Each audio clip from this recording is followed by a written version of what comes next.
Hello everyone and welcome back to Beatles channel. Lovely to have you here. Thanks for joining me for this video. Today I'm with author John Blaney, who has written many Beatles books, but his latest book, 1973, The Last Year the Beatles Were Fab, is what we're going to be talking about today, although we may touch on what happens in the future. Welcome back to the channel, John. How are you doing? I'm doing very well, thank you. And how are you? I'm good. Good. So, did the book come out? Was it September? It came out. No, it came out either in November or December. Okay. Yeah, That's right. Yeah, because I wanted to try and do. Wanted to try and do this before Christmas, so you could, hopefully pick up some Christmas sales. But things, go. How time goes, and I know. I'm busy with other things. But how are sales going with the book? I'm very happy with them. It's a niche market, and you're never going to sell millions, but I'm quite happy with it.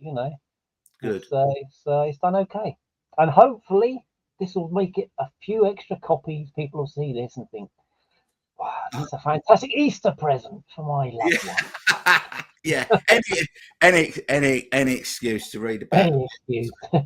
So my first question, and I know that you explain this in the book, in the introduction of the book, but for the benefit of people that haven't read the book yet, why 1973? Well, it just struck me that it was a very interesting year, and there was an awful lot going on. And I think creatively, they were still at their peak. It was only 3 years, 2.5 years after they split up. They're still at their peak, creatively, and commercially. They were all at their peak. Every one of them, except John Lennon, had a #1. And the Beatles had the Red in the Blue album. Yeah. There was the whole Alan Klein's contract expired. There's the bootleg issue with Alpha Omega, which is why the Red and the Blue albums came out. Yeah, which I want to touch on. Later. I mean, there's just so much going on. I mean, it's just an unbelievably hectic year, and their personal lives. Harrison's marriage was on the rocks. Ringo Starr's marriage was on the rocks. John Lennon's marriage was on the rocks. McCartney was in a stable relationship, but his band was on the rocks. Yeah. You're nicking all my questions. You're covering them all. I'll come back to that. But was 1976 ever in the frame for being the topic of your book? I'll tell you why I asked that question. I know why you're going to ask anyway. Go on. But 1976 was the year that I discovered the Beatles. So and it just seemed like it was like the best year ever to discover the Beatles. A lot going on that year, but not necessarily in terms of releases, but there was some of that. There was the Wings Over America tour. There was Wings at the Speed of Sound, 33 1/3. Yeah. Well, Ringo's Road to Couture as well. That's not a great album as far as I'm concerned. But there were things that happened in that year that I just felt so lucky, for discovering the Beatles at that time. They started reprinting the Beatles monthlies. 1976. So I was able to collect them. I remember the BBC. It showed all the Beatles films during the summer of 76, apart from Magical Mystery Tour for some reason. So I saw all those films for the first time. All the singles were re-released, weren't they? There was the rock and roll music album came out, which I was really grateful for, because when that came out, it had some of the things that I had that weren't on albums that I hadn't been able to get, like all the tracks from Long Tall Sally EP and stuff like that. So that was a big year. It wasn't ever in the frame. No, it couldn't match. Well, I agree with you. It was a very big year, but John Lennon didn't release an album in 76. No, he didn't. No. The rest of them did, but John was being a house husband and baking bread and doing Yeah. whatever else he was doing, claimed to be doing. So that's Domestic the reason. bliss. That's the reason that we could argue 1996, the year the anthology comes out. Yeah. They sold more records in 1996 than at any previous time. So was that the last year they Is were that a bad? fact? Is that, I didn't know Yeah, that. yeah, yeah. That's unbelievable, isn't it? They sold more records in 1996 than at any other time. Their Yeah. most successful year ever wasn't in the 1960s. It was in the 1990s. Do you think that that is you know, obviously anthology had a big part in that, but Yeah. do you think that was because of the whole Britpop thing that was happening in the UK at that time? Like bands like Oasis were huge, and Yeah. you know they couldn't stop talking about the Beatles, and you know that a lot of their songs were, you know, commentators would say, you know, this is very much like this Beatles song or that Beatles song or whatever or whatever. So, do you think that had a part Well, in that huge upturn in sales? it wasn't going to hurt it for certain. But I Mm. think the whole anthology. I mean, if you remember that, just the publicity around the anthology, and you know, there was a new Beatles song. You know, Yeah, the first yeah, time there's actually going to be a new Beatles song.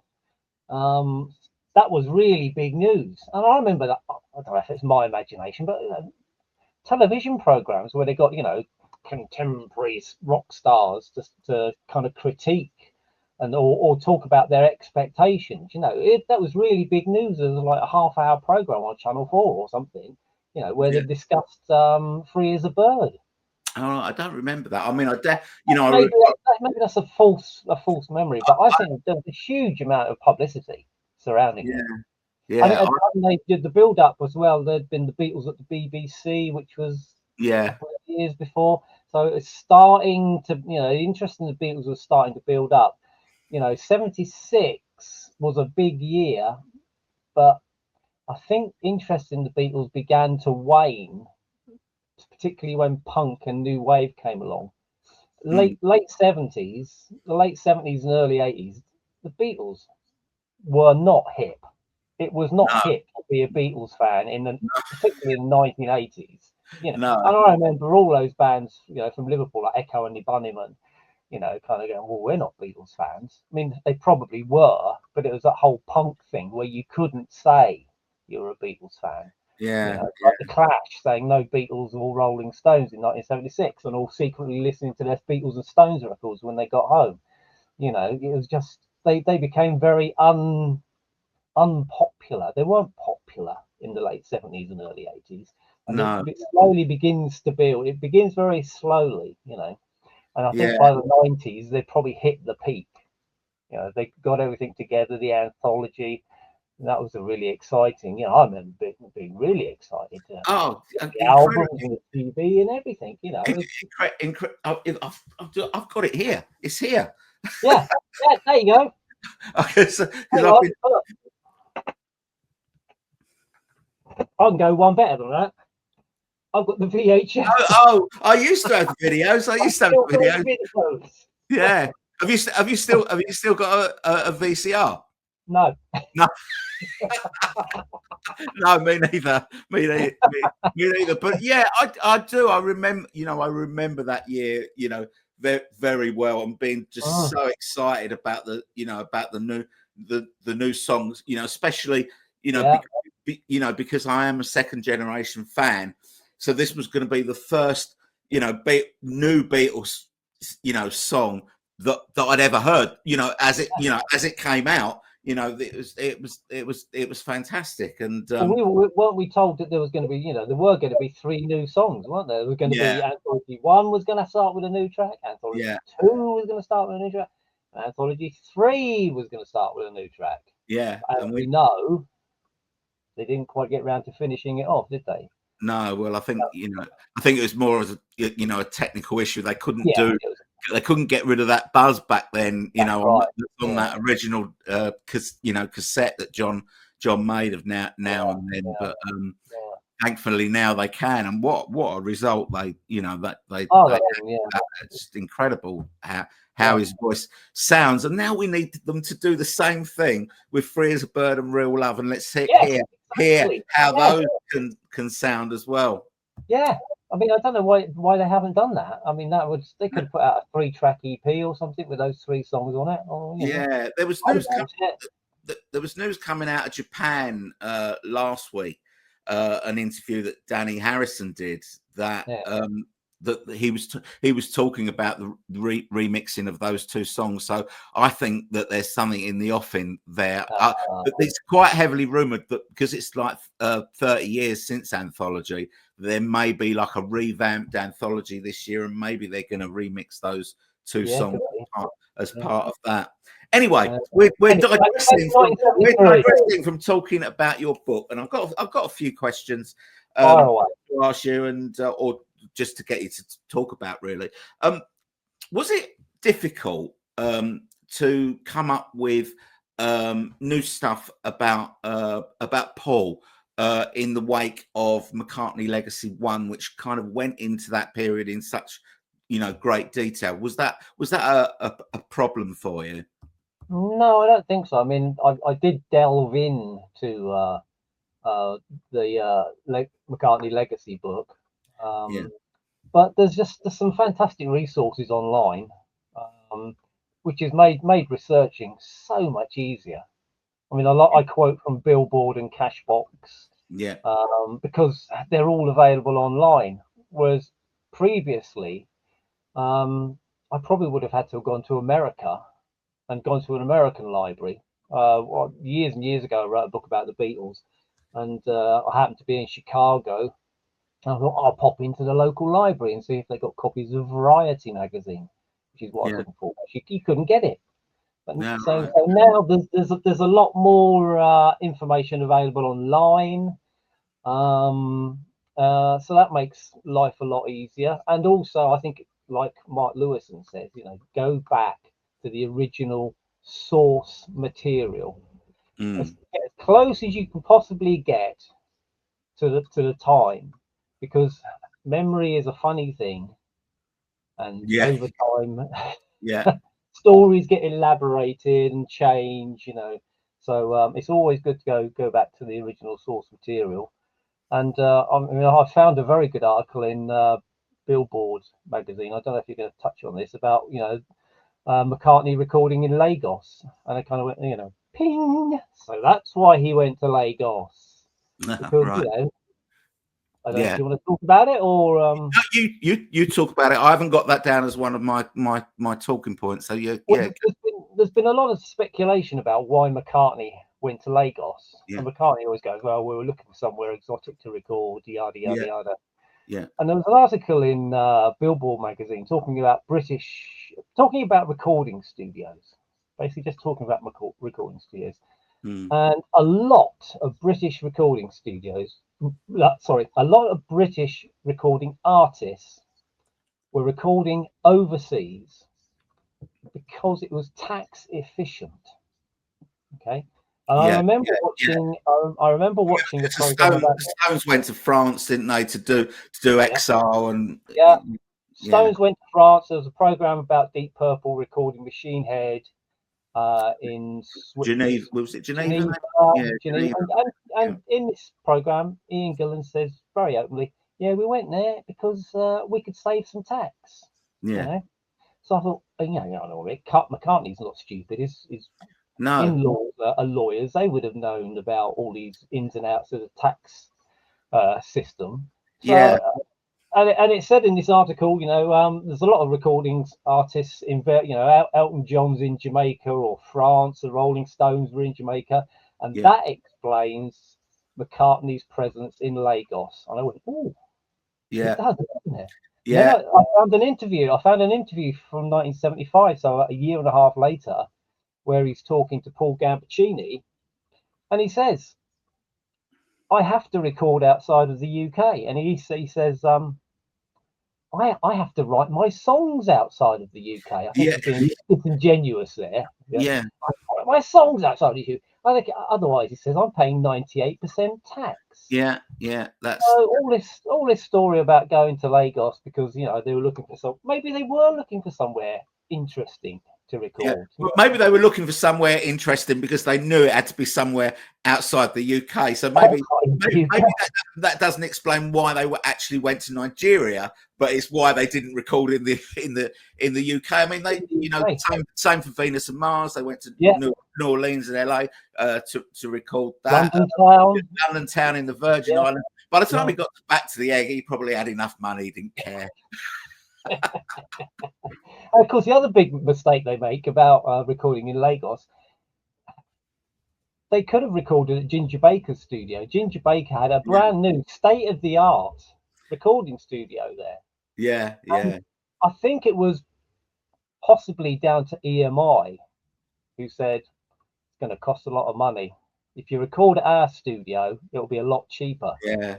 And maybe McCartney thought, well, if Ginger Baker's got a state-of-the-art recording studio, the EMI one will be a state-of-the-art recording studio. Yeah, maybe. And he got there and found out it wasn't. It was a load of old rubbish. No, I know. And Ginger Baker got the right ump about that, didn't he? He wasn't happy that they didn't use his studio.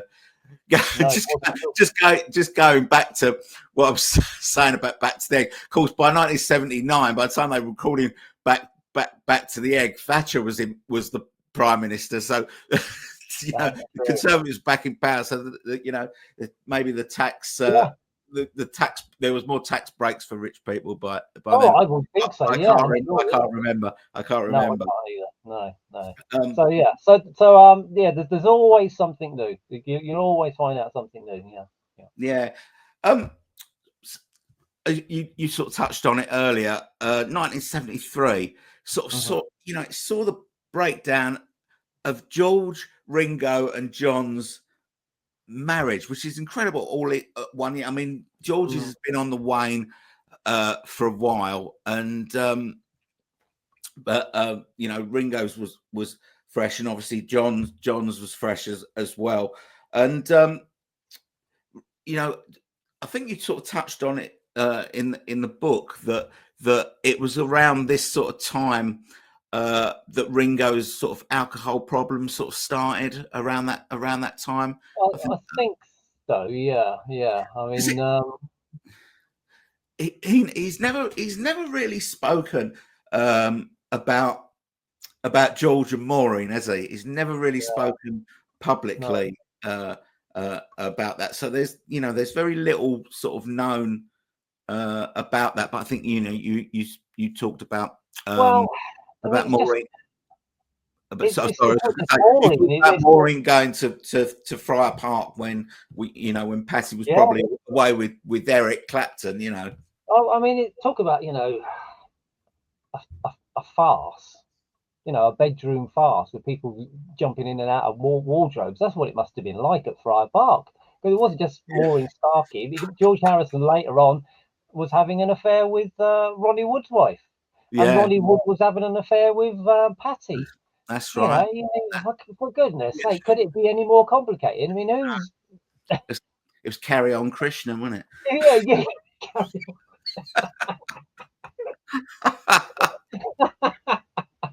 on. Kenneth Williams. Kenneth Williams starring as Ronnie Wood and Sid James as George Harrison. I'd pay good money to see that. Yeah, I would as well. Yeah, it's just unbelievable. I mean, and the thing that struck me, one of the other points maybe to make is, how did they manage to do all the things that they did whilst all this chaos was going around them? I know that there's just so much going on. Kind of get onto the all the disputes that are going on. There's the problem with the songwriting where both John and Paul are claiming that they've written songs with their wives. There's the stuff going on with Klein. There's the dissolving of the partnership still going on, and the stopping of the Alpha Omega thing. It's just so much going on. It must have been like a really full on period for for all of them, really. Mm. But it struck me that looking at it from the outside, you think, how on earth, how can you sit down and write songs when you're being sued left, right, and centre? Yeah, But I thought, actually, they'd been there before. They'd been there in 1969 yeah, yeah, when their world was falling apart in 1969, and it was just as chaotic then. And they managed to record 2 albums in that year. So I yeah, think it was their normal. Their normal is our madness. yeah, And yeah, somehow they can compartmentalize it and say, well, I'm just going to sit down and write a song. I don't care if I'm being sued by Alan Klein or whoever. It must be the only way. We can never know. We can never know because we're never going to be in that situation.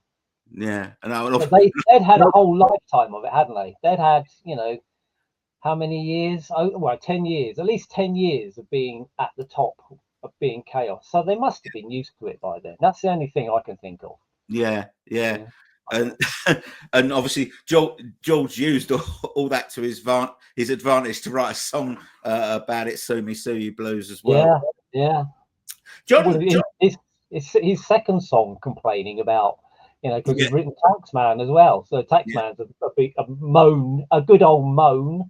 oh And yeah, so blues is a good old moan as well, isn't it? So yeah. yeah, Anyway, sorry, you were going to say something. yeah. I was gonna go on to John and Yoko's breakup, and Yeah, something that you talk about in the book, where there was a, a kind of a shift in power as far as how the world saw John and how the world saw Yoko. He hadn't really sort of recovered from, I don't know, maybe the bad press, the bad reviews for some time in New York City, while Yoko's her persona and her career was kind of on yeah. the up. She was I on the up. think Yeah, you say that one in the book that one reviewer described approximately Infinite Universe, which is a good album. I do like that album, but he described it as the best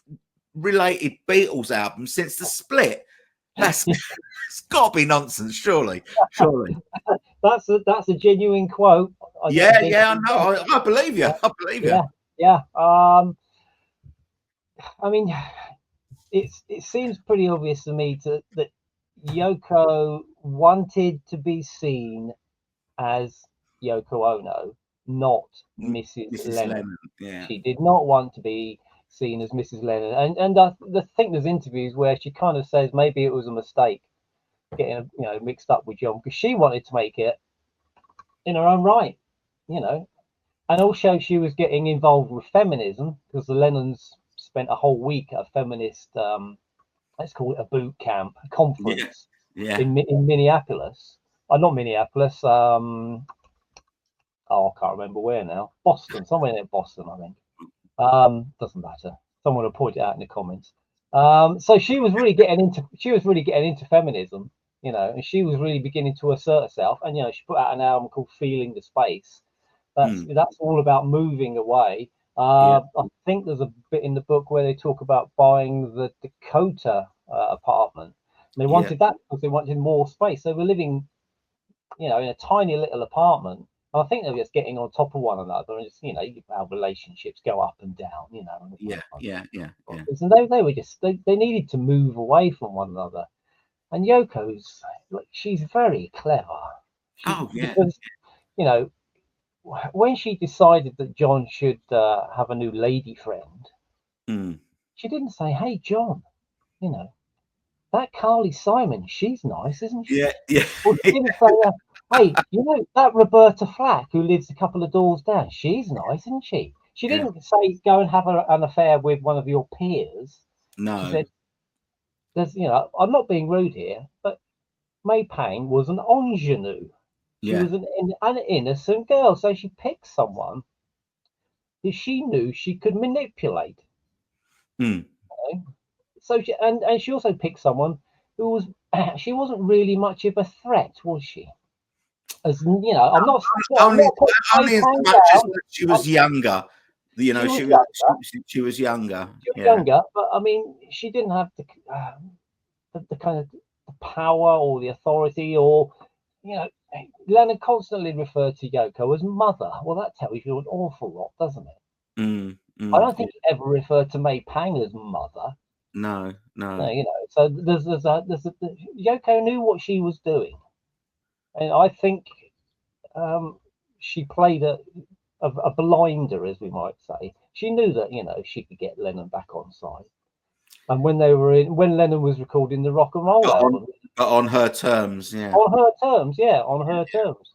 So Yoko goes off and she has a solo career, and she made plans to tour. Yeah, It came to nothing, and recorded albums, and tried to make it without her husband. Um, and yeah, then 18 months later, they're back together, and it's all love and flowers and romance and fairy tales, and it's the whole myth of John and Yoko again. Oh yeah, we still loved each other, and we might have split up and done silly things, but yeah, really deep down, yeah, we always were John and Yoko. yeah. That's me being And cynical. I notice it in the book that you quite often say John and Yoko, you write John and Yoko as Yeah, one word, as as one one a word. word. It's Yeah, something yeah. you obviously. I mean, there's a quote in the book from someone who It's knew. not a typo. No, You, no, no. you're making a point by Making doing a that. point. Yeah, yeah, Yeah, and there's a quote in the book from someone who says, who knew Lennon, and he alleges that Lennon said that John and Yoko, one word, don't exist anymore. That's over. It's gone. We're yeah, drifting apart. So, but Lennon was such a complicated person. He was yeah, so insecure, unbelievably insecure, yeah, actually. yeah. Um, uh, so I think again we'll never really know the truth because No, Yoko doesn't tell I, us, and Lennon's dead. yeah, no, exactly, and that kind of leads me on to what I was going to say, which isn't one of the questions that I've written down, but as we're talking about it, and it's not quite that topical for the book, but it's what we're talking about now. How do you see May Pang? Because for me, you know she's kind of doing that same thing at making out that this is the love affair of the century, and it may well have been for her, Yeah, but I don't think it is for John. And you can tell by what she's written. I read her book Loving John back in the 80s when it came out, and I even even back then I was dubious about what was written in it, but there were times when he was really horrible to her, and oh well, yeah. and There's, I mean, and again, his insecurities come out, and there's yeah, a I think a bit in the book. They go off and have lunch with David Cassidy, yeah, yeah, and Lennon throws an absolutely wobbler yeah, because he thinks that May Pang's been flirting with David Cassidy, and it yeah, all kicks off. And then he phones Yoko, and Yoko accuses her of being a gold digger and all yeah, this thing. And yeah, I think I feel sorry for May Pang in a way. I mean, maybe she had a great time when she was with Lennon for those 18 months, it, but she was you know, used. She was it's used by both of them, I think. yeah, yeah. In some ways I do, but sometimes I don't. I don't think what she says kind of rings true, and she's you know Yeah. just trying to cash in on those on those 18 months or whatever it was. And Well, it's like you all can these. tell she really despises Yoko, because she Yeah, does, you have to be careful. she doesn't miss an opportunity to have a pop at Yoko, and Yeah. But then again, Yoko used to, you see. So I mean, yeah, there's a reason why she might be resentful of Yoko, and of yeah, course, then Yoko got John back, so that was the end of May's relationship with John. yeah, So yeah, you have to be careful with all these things. You have to read between the lines, yeah, because, as you say, they've got a story to tell, and that's another thing that that kind of ping again another. yeah, Today we would call it controlling the narrative. Politicians yeah, talk about controlling the narrative. The yeah, Beatles were experts at that. Even in 1973 they'd had 10 years of they knew how to manipulate the press. you know Paul's stories. Oh yeah, we went to Lagos because it was groovy. Yeah, right, okay. John's stories about John and Yoko. That's they the amount of energy that Lennon and Ono put into building the myth of John and Yoko. Mm. Um, they knew exactly what they were doing. So you have to Mm. read between the lines. You have to be very skeptical. Yeah, but that taking the other side of that coin, that means that we don't really know, how much of it is truth and how much of it is myth. We don't. And No, we never. I don't think we ever will.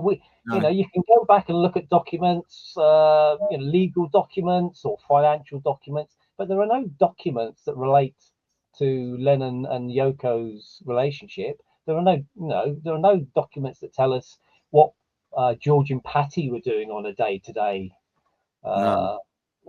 routine kind of thing. There's nothing. All we've got is people who happen to be there for a few hours and report back 50 years later. It's but that's history for you. Mm. So Yeah. next question. Okay. One thing that I really liked about the book was, well, first of all, let me explain to viewers that haven't read the book yet, that each chapter is a separate month in 1973. So there's 12 chapters basically, and at the end of each chapter, John gives you the chart, the top 10 for each week in each month, both in the US and in the UK. And I just love that this bit of the book, because 1973 was when I kind of first got into pop music, and I can remember these. I remember like Longhead Lover from Liverpool being top of the chart. Come on, feel the noise, and all this sort of thing. And it just took me right back to being in my bedroom, like listening to Radio 1 on a Sunday night when they did the chart roundup with my little cassette recorder and microphone, because you had a microphone in them days, couldn't record directly, and recording the charts on a tapes, and my mum coming in and saying dinner's ready or whatever, and just ruining like a song, and to the point where I had to, I got wise to it, and then used to put a sign on my door that just used to say "shh, recording." don't come in. Did you do that when you were a kid? Yeah. I think we all did it.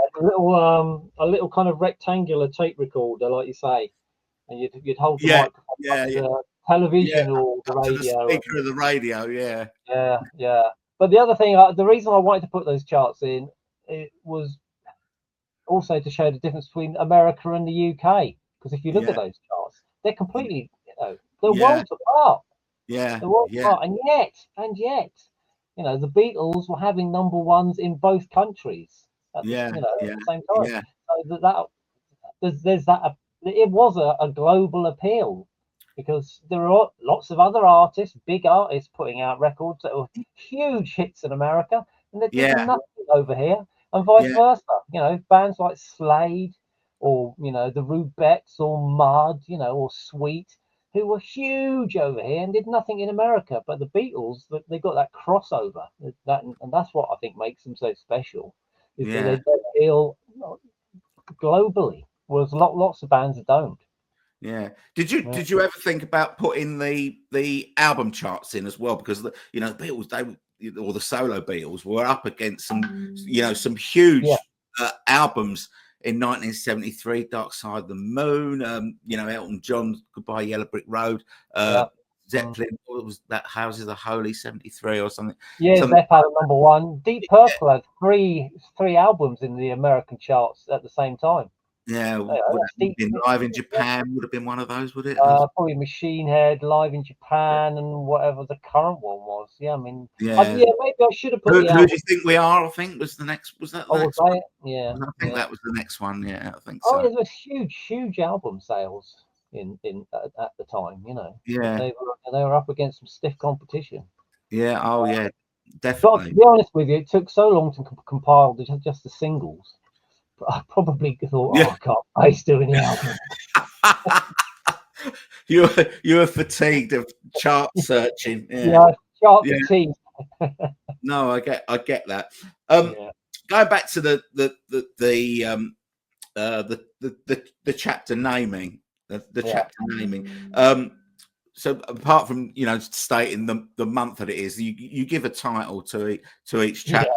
January you call the Mary Whitehouse Experience, Oh, right. right? Yeah, yeah, And February you call Suits You, Sir. So we know that Mary Whitehouse Experience was an early '90s sort of comedy sketch show in the UK, and yeah. Suits You, It Sir is very is UK centric. I do apologise yeah, overseas. this is what I was going to ask. Suits You, Sir, is a catchphrase from a UK comedy sketch show Yeah, called The Fast Show. yeah. So for me, I totally understand it. But did you think or worry that maybe it might go over the head of people that are not from the UK that may not know these shows, or you just called them what you wanted, didn't you?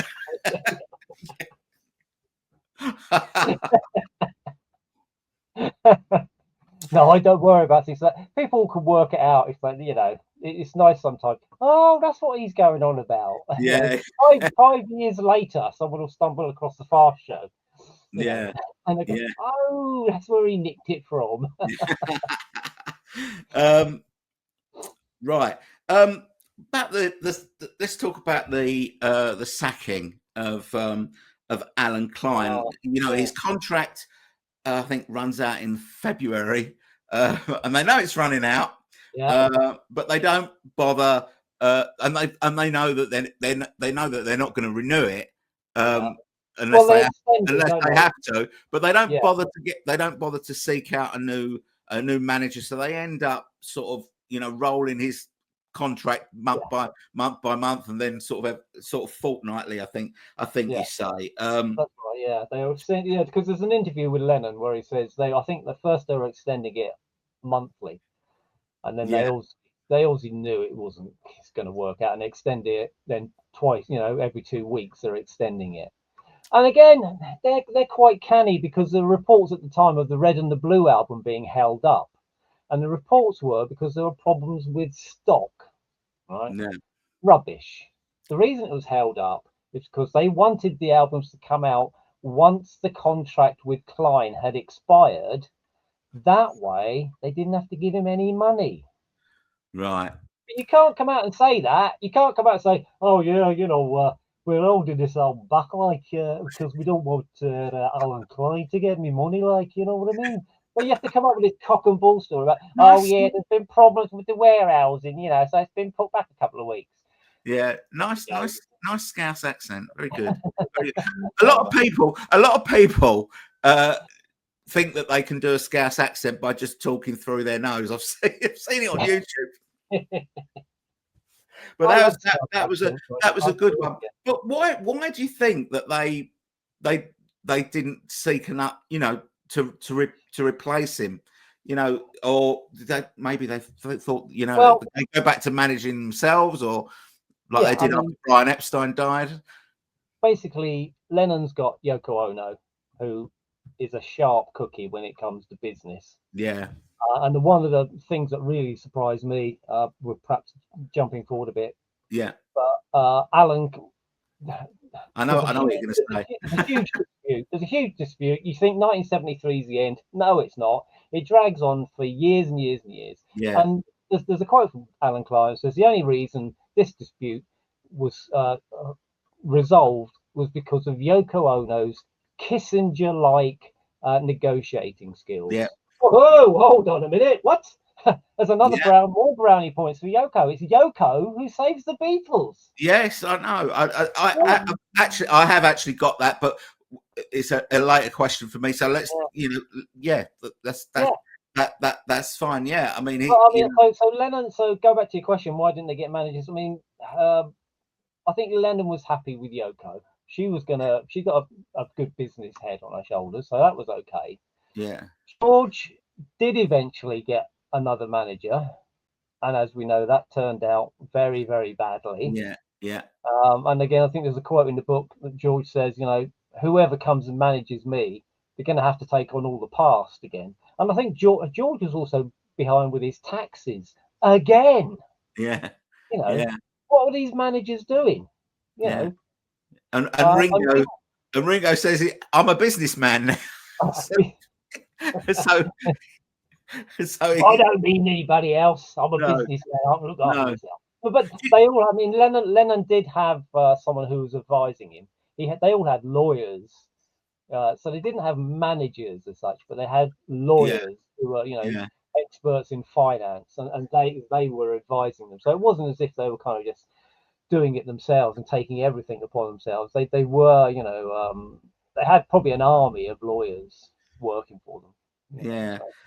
And sort of, Klein, the whole Klein thing sort of comes to a head, doesn't it? And Yeah. the other three are all suing him, and John says, well, maybe Paul was right all along, Yeah. which obviously really Yeah. pleased Paul.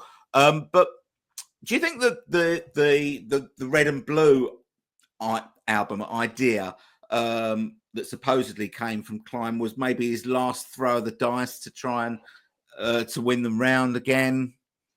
Possibly, although there were already quite advanced plans for a Beatles greatest hits, and Yeah, early reports of the Red and Blue album. I think they're calling it the Beatles greatest or something. They yeah, haven't come up with 62 to 66, 67 to 70 yet. I think, well, yes, because he wanted to tie it in with a film, didn't he? There was the early cut of the anthology project, which we mentioned earlier on, that Neil Aspinall was working on, and there was talk that they were going to, put out this Beatles film that would tell the Beatles story in their own words, and those two albums, I think, were going to accompany it. So Alan Klein, is rubbing his hands there, and of course at the same time, Alan Klein is trying to buy Apple, yeah, you know, and he's involved with George Harrison's plagiarism suit, and Alan Klein ends up buying the song publishing yes, company that's right. that is suing George. Yeah, yeah, I know. That's incredible. That is incredible. I do remember, but Yeah, talk about a conflict of interest. I mean they were yeah. well rid of him. I think. Yeah, I mean, he's up to all sorts, isn't he? Oh, yeah, yeah, He negotiate. I mean, I have to say it, throughout the book that you document all the sort of the legal issues and the court cases and the yeah. amounts brilliantly. I'm not able to retain that information, but it's there in the book. For anyone that hasn't read it yet, John, he gives you he's talking about the amounts of money at the actual value it was at the time, but letting you know how much this is in today's Today's money, it's today's phenomenal. money, Yeah, yeah, which gives you some sort of perspective, because we're talking about he negotiates this deal back in 1969 where they get an extra 7.5% of royalties, but then he then charges them 850 grand commission for doing that, which yeah, in today's money is like 8 million quid. yeah, yeah. I Which know is the amount of money is phenomenal. And the other thing that popped into my head is when they actually did resolve, the Beatles partnership, how much money was in the pot? Because after I'd written the book, I came across another article from 1973, which was published in a British magazine called Music Week, which was a right, trade magazine. And this was in 1973. It said Lennon and McCartney's estimated songwriting royalties are £9 million. right. £9 million in 1973, and that's I don't know if they meant that was just for 1973. Yeah, You know, that's a bloody hell. huge amount. That's a So lot of that's a lot of money in today's terms, isn't it? oh, it's a huge amount of money. So how much was in the pot? How much was in the pot when they Yeah, actually divvied everything up? It must have been a phenomenal amount of money. we're probably talking something like 9 million. It's probably like about 100 million then, something like that. Something like that. Yeah, I reckon it's probably more than that. Yeah. Shout out between them. Yeah. I think so. Anyway, Yeah. And let's crack on. I was just fascinated by just how bad Klein was. He was really badass when he was. He was a very naughty boy. He was. A very naughty boy. And he's also accused of skimming money off the top, from the sales of the concert for Bangladesh album, selling promotional albums, which he he denied. would, have extra promotional albums, and he actually went to prison, I think. Yeah, he did. Yeah, that was for tax evasion, I think. I can't remember. They got him for tax avoidance, or fraud, or one of those. But there was something definitely selling promotional copies. There's all sorts of this. This is nothing new. I mean, this happened to lots of people all the time. There's Klein. We can't single Klein out. There's plenty of other people like Don Arden and dodgy geezers like that who got themselves into the music business. So Klein wasn't the only one doing this, but yeah, he was a bit dodgy, to say the least. Yeah, slightly on the dodgy side. Slightly on the dodgy side. It's understatement, I think. What do you think was or what would you say was the hardest story that you tell in the book to research, which was or something what did you find hard to research when you were writing the book? I'm not sure it was anything. Was it all easy? It was fairly easy, actually. There was one thing that I was very proud of. So I'll blow my own trumpet for a while. Go on, man. Go on. Here's your platform. You blow it. Blow it loud. So Keith Badman. Oh, Keith Badman. Yeah, I know him. Yeah. Not this book. It's the other book. His other book. He talks about George Harrison providing the BBC with some alternative recordings of songs from Living in Material World. And he gives the dates they were broadcast and he lists the songs. So I thought, well, I'm going to double check this just because I don't live far from the BBC written archives. So I've managed to get myself in there, which isn't easy. Yeah. Went through their records and I discovered that George didn't give them a whole load of songs to broadcast. He gave them one song. All right. Any idea which one it was? No. It's the obvious one. It's the obvious one. What, My Sweet Lord? No. His current single. It was his current single. Give Me Love. Give Me Love. All right. Okay. Yeah. Okay. So he gave them one song, which was broadcast twice a day for a week. And there's actually no evidence that it was an alternative version. All it says on the BBC paperwork is that it was recorded in an external studio. So it could have just been the single on a tape. And he goes, "Here, BBC, here's something special for you." Yeah. Wink, wink, nudge, nudge. So it's only a little thing. It's only a little thing, but I think it's an important thing. And also we had the box set of Living in Material World last year. Yeah. If he had have recorded any alternative versions, surely they would have put it on there. Yeah, well, maybe. Yeah, maybe. Unless, of course, they're holding it back for the 53rd anniversary edition, which is due out in 2 years' time. It's not McCartney 3, you know. Doesn't get a third birthday. Right, I'm going to put you on the spot now. Right. Rank the Beatles solo albums from 1973. I think that there's 5, right? So Band on the Run's number 1. Band on the Run is number 1. Right. Okay. Living in Material World's number 2. Am I Beatles as well? No, just the solos. Just the solos. Solo one. Okay, so we've got Band on the Run, Living in Material World. I'm going to put Ringo next. Okay. And Lennon's Mind Games at the bottom, because I think that was the weakest What of the about lot. Red Rose Speedway? Oh, Red Rose, yeah, that comes at the bottom. I don't like Red Rose I Speedway. know, I knew that because I remember you. When we talked about this book last year. Oh yeah, We talked about that, and I remember you saying you didn't like Red no, I don't Rose like it at Speedway. all.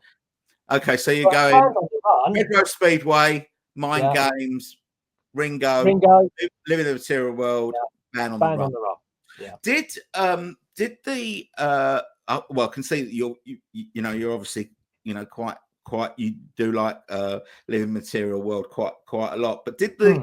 the the box set for Mind Games enhance that album for you? Did you No, like it anymore after hearing no, that?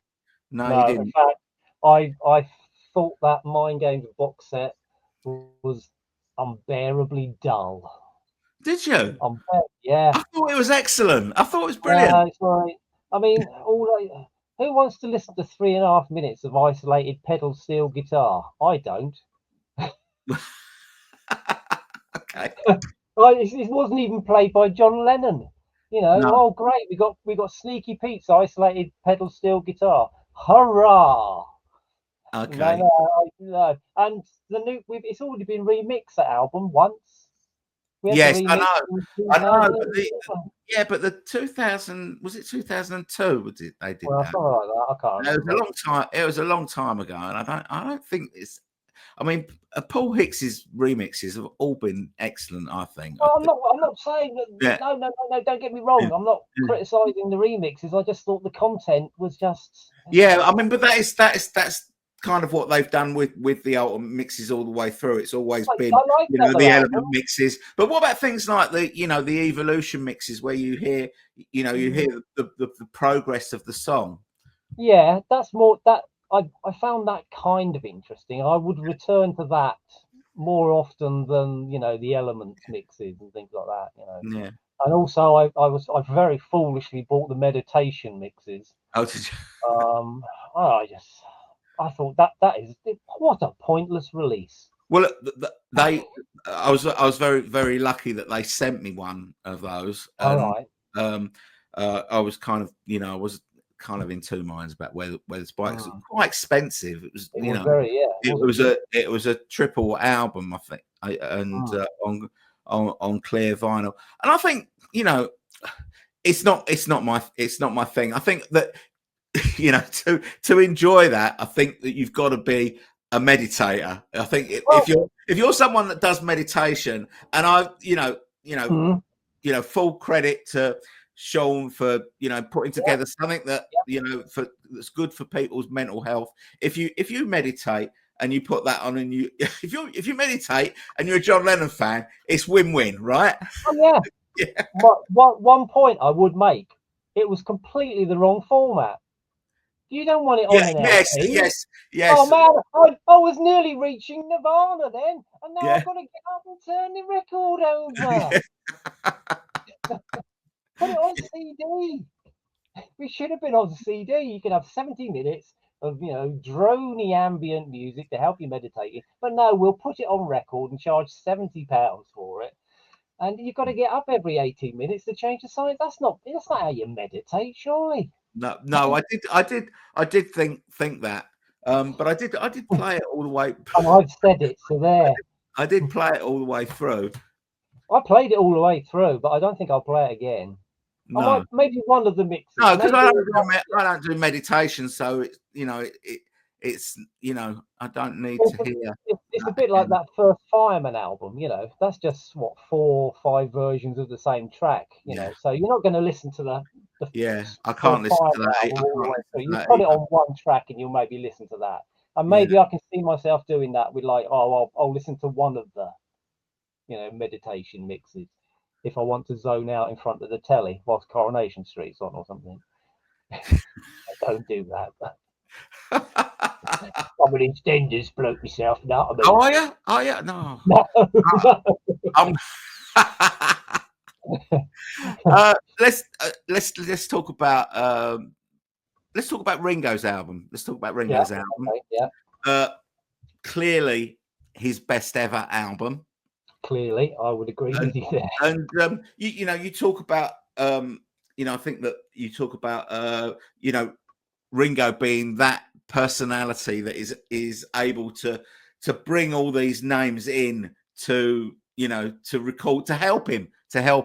Little yeah, yeah. help from his friends, a lot of help from his A friends. lot of help from his Um, friends. Yeah, but he turns out the best album of his uh, yeah. of, of his career. Yeah. We don't.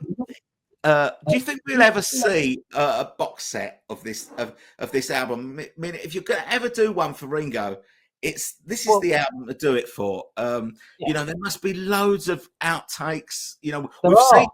Oh, I'm wondering whether we're seeing a shift in pace, because we had one outtake, "I'm the Greatest," included in the Mind Games Yeah, box, and "Sunshine Life for Me" included yeah. on living in the material world Mm, box. So we've had two outtakes.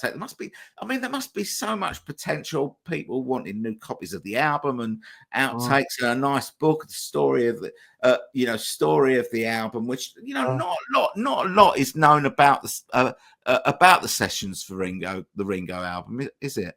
Not a huge amount. I know that there are, songs that they recorded during, the 10 days or whatever they spent on that album that haven't been released.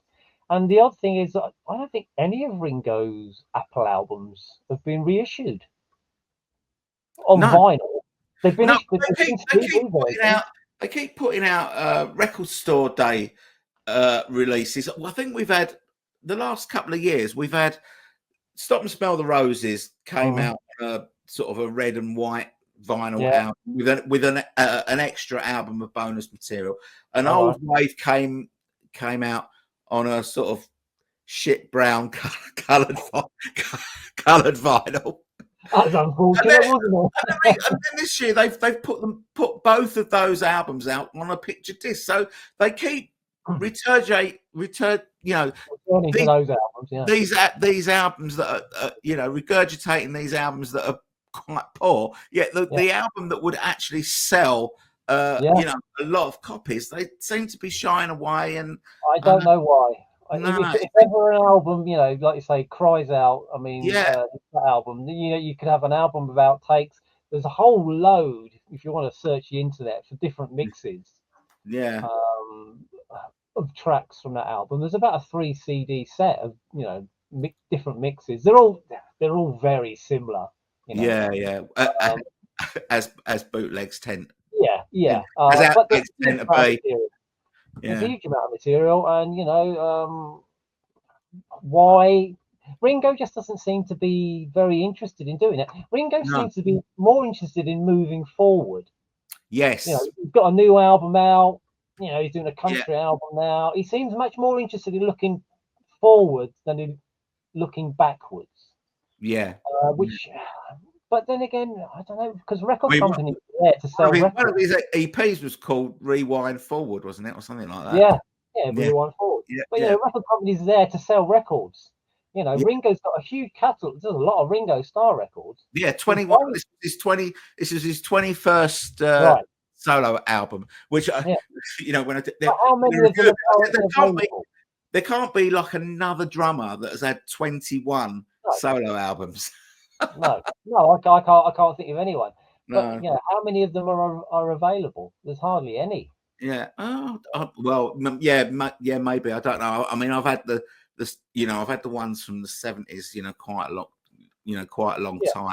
And But there was a whole load. He was very prolific for a while in the 90s, and there's a whole load of albums that haven't even come out on vinyl. yeah, Storytellers, that's yeah, CD only. yeah. I There's think the Liverpool 8 has never come out all right, on vinyl. I don't think. get it together, Ringo. What are you doing, mate? You Yeah, can, well, it's not him. It's longer.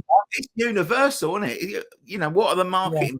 We always ask questions about how what are the marketing team thinking about, and when when you get these sort of reissues, it's not don't blame the artist, blame the marketing team. exactly. Yeah, I don't think they know what they're They're doing. the ones that They up as they go make along. the decisions.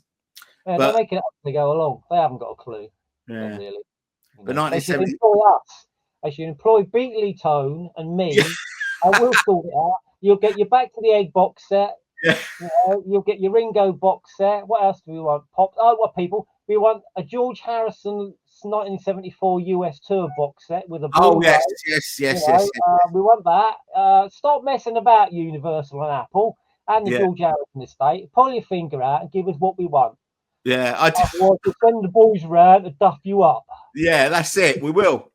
Send the Both of boys us. round. I know where you live, I know. Harrison. I did a video a few months ago, which was called, I called "Do Apple Actually Know What They're Doing?" Yeah, yeah. Which talked about just the craziness of the I don't way think that any of them the knows whole what it is. with the reissue program has gone. I saw one of your videos where I think you were talking about Danny Harrison had let slip that Peter Jackson's working on a tweaked version of the concert for Bangladesh. Yes, Is that yes, right? yeah, yeah. I don't care. No, Sorry, not interested. You know, I bought the DVD when it came out. I bought the video when it came out. yeah, me It's too. not going to be that. But what if it includes both shows? Because there was two shows, weren't there? One in the evening, Yeah, one in the afternoon. there were problems with the filming. I mean, I don't see. Mm. You keep. There's only so much you can do. Yeah. Oh, yeah, yeah, yeah. There is. I'm sure I've read interviews with George saying that there were cameras that were out of sync, and there was one camera that had loads of rope in front of it and things like that. And if you watch the film, a lot of it's just one camera angle because I can't they remember. didn't I've have, seen it so long since I've seen it. But they didn't have the cameras there covering everything. yeah. Mm. So I don't know. You can enhance it. You can, but you can't make it sound any better because it was recorded on multi-track. It Yeah, sounds. but maybe if it's remixed, it might they might be able to do it. Oh no, We'll don't see. go down. It's funny though because I do the video every year at the end of the year, sort of speculating about what we might get like next year, and everyone has got different opinions Yeah, about what they want. Quite a few of ours are in common. Is London yeah, Town back to yeah, the yeah, 1974 George tour. yeah. But And the Japanese one, yeah, please. More video of that if you've got it. yeah. I don't know whether they have or not, but one of the things that a lot of people want because Peter Jackson's bought the Hamburg tapes, but he's bought them for himself. So he's going away and seeing if he can clean them up, and then he'll see if anyone wants to buy them, presumably. A lot of people are up for cleaned up Hamburg album, but it just doesn't interest me at all. I mean, I've had that live at the Star Club Hamburg album since it came out in 1977. I reckon I've played it maybe 5 times in all that time. It's just unlistenable, and I'm not interested in watching in cleaned up versions of the Beatles playing cover versions because most of the songs on there are covers. So it's just not that interesting to me. But lots of people want it, and it's impossible to keep everyone happy. You can please some of the people some of the time. It's all that sort of stuff. Yeah.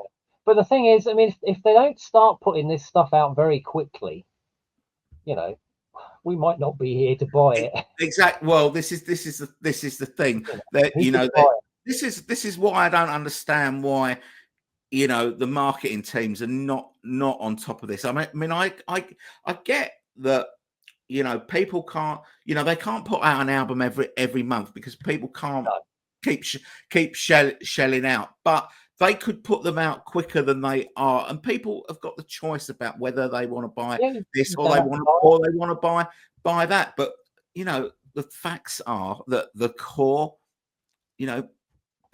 first generation Beatles fans are not here forever, and neither are second generation Beatles. And we're second generation. Yeah. So I want to hear this stuff before I go. So So get on with it. Right, I've got yeah, maybe you'll get an email from Universal tomorrow, and they'll say, yeah, "Fancy a consultant's job?" yeah, and I'll say yes, please. Yes, How please, much? for that. I'll, I'll do it for free. I'll do Yeah, it of for course you free. would. Of course you would. I've got one more question. Okay. Well, actually, it's kind of a two-edged question, because my next question was, or my last question was going to be, what's next for John Blaney? But I wanted to just, before you answer that question, I just wanted to see whether you'd had any more thought about volume 6 of this, because when we talked last year, we talked about, you said about not wanting to include McCartney 3 in that volume, because you were you were very firm that the fact it was going to cover just a 10-year period, and you weren't going to do 11 years. And when we talked about whether there would be a volume 6, because we don't know how many more albums Paul is going to come out. Or since then, we've had all these half-speed masters, we've had one hand clapping, we've had the Band on the Run underdubbed. So and of course, McCartney 2 and McCartney 3 and Venus and Mars. yeah, Venus Mars now Again. coming out. So the scope for volume 6 is now nicely building up. Nicely building up. It will help if we get some more archive editions, and that would be something else. But so are you any nearer to thinking about whether you might do a volume 6, or if not, what is next for John Blaney? Well, have I got some ideas? Oh, I got some ideas? No, hopefully okay. you can share. I'll share a couple. Yeah. I don't know if this is good news or bad news, but I have revised the songs he was singing, Volume 1, which is 1970 to 1979. Okay. So there's loads and loads and loads more information. Because I started that book 25 years ago. Yeah, so yeah. It needs to be revised and updated. So I'm working on that. Okay. And the plan is to bring it out as a big format hardback. Okay. Color illustrations. So that's in the plan. I've Right. got an idea for a follow-up to this. So there's an idea for a follow-up to this. I've started researching it, and it was another very important and very interesting year. I'm not going to say which year it was. We might be able to guess. Fair enough. And the other day I had another idea for a book, which is completely unrelated to the Beatles. It was about it's a music book, but it's got nothing to do with the Beatles. And goodness knows, I mean, don't hold your breath, is what I'm saying. Yeah, yeah, okay. Yeah. So I noticed in the book that one of the the notations for a quote came from your own book that you wrote about Brinsley Schwarz. Is that right? Is that yeah? I didn't know that you'd written that. I quite like Brinsley Schwarz. I've got a compilation of their stuff, and I've got loads of Nick Lowe albums as well. I will send you a copy of that. Oh, right, Howling Wind.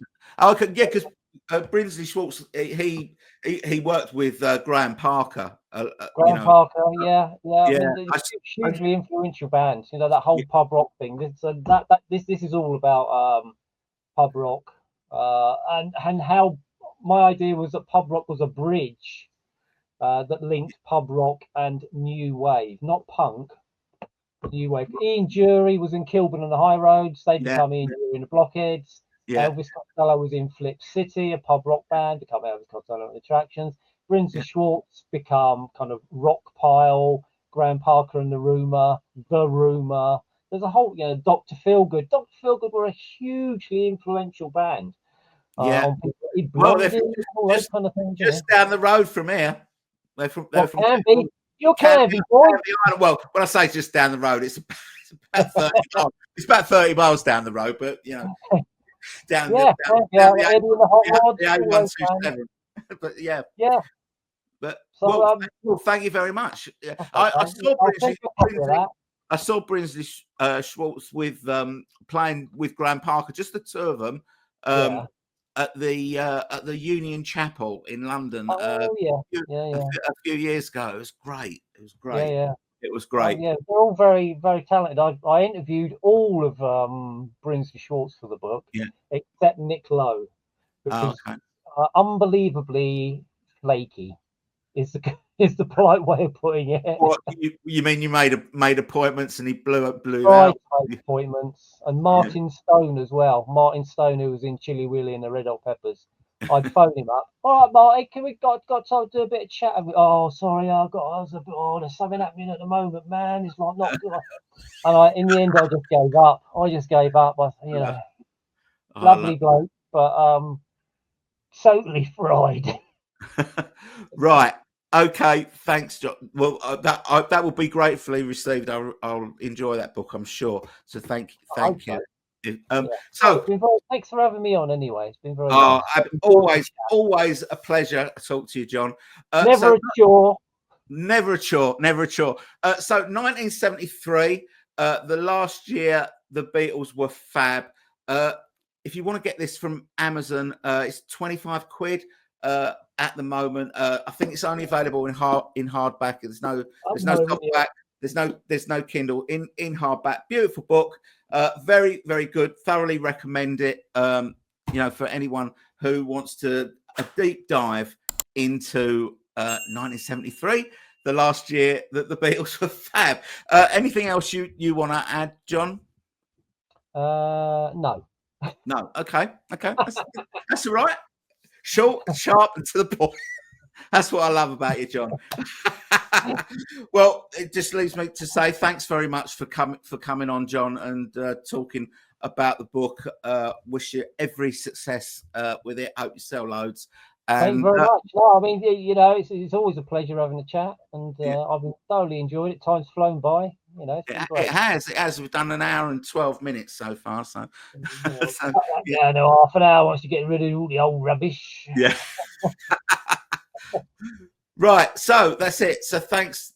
Yeah, so thanks for coming on, John, and we'll see you. We'll see you on the next one On the next one, whenever that is, yeah. When the next one's ready. Thanks everyone for tuning in, watching this video. Hope you've enjoyed it, and see you all very soon. Bye. Bye bye. Remember, play nicely. Play nicely. Yes.